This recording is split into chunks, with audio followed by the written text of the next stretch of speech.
Welcome back to my channel.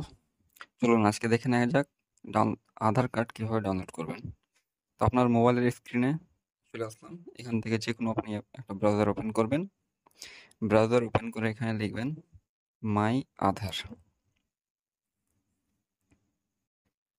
মাই আধার লিখে এখানে search দেবেন। তারপরে আপনার কাছে যেটা প্রথমেই ওয়েবসাইট আসবে মাই আধার, সেখানে আপনি টিক করবেন।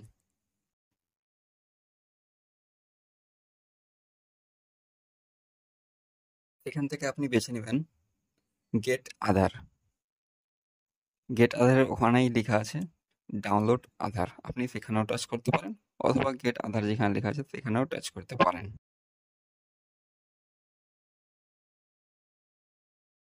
ডাউনলোড আধারে যেমন আপনি ক্লিক করবেন, আপনার কাছে এরকম একটা ইন্টারফেস আসবে, যেখানে প্রথমে আপনাকে আধার নাম্বার দিতে হবে, তারপরে এন্টার ক্যাপ। এখানে ক্যাপচার যেভাবে আছে সেভাবে দিবেন, ছোট হাতে থাকলে ছোট হাতের, বড় হাতে থাকলে বড় হাতের দিবেন। চলুন এখানে এবার আধার নাম্বার বসিয়ে দেওয়া যাক। আপনারা আপনাদের নিজের আধার নাম্বার এখানে বসাবেন। তারপর এখানে যে নিচে ক্যাপচার কোড আছে, নিচে ক্যাপচার কোডটা সঠিকভাবে লিখবেন। ক্যাপচার কোড লেখা হলেই নিচে যে সেন্ড ওটিপি লেখা আছে সেখানে টিপ করবেন। সেখানে ক্লিক করলেই আপনার আধার নাম্বারে যেটা মোবাইল নাম্বার দেওয়া আছে সেখানে একটা ওটিপি যাবে।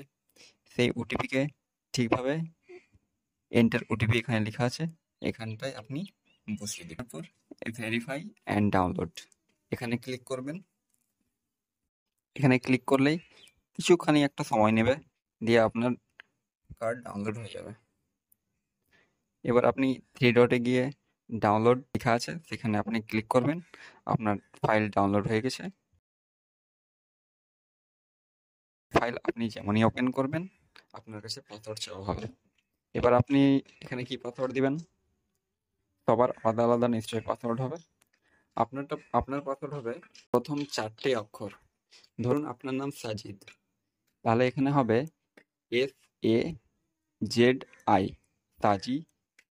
তারপরে আপনার জন্মের বছর, ধরুন আপনার যদি 2000 হয় 2000 দিবেন, আপনার যদি 1995 হয় 1995 দিবেন। আপনার নামের প্রথম 4 অক্ষর এবং আপনার জন্মের সালটা আপনি যেমনই দিবেন, এভাবে আপনার ফাইলটি ওপেন হয়ে যাবে। আপনাদেরকে অসংখ্য ধন্যবাদ। নেক্সট ভিডিও শিগগির নিয়ে আসছি।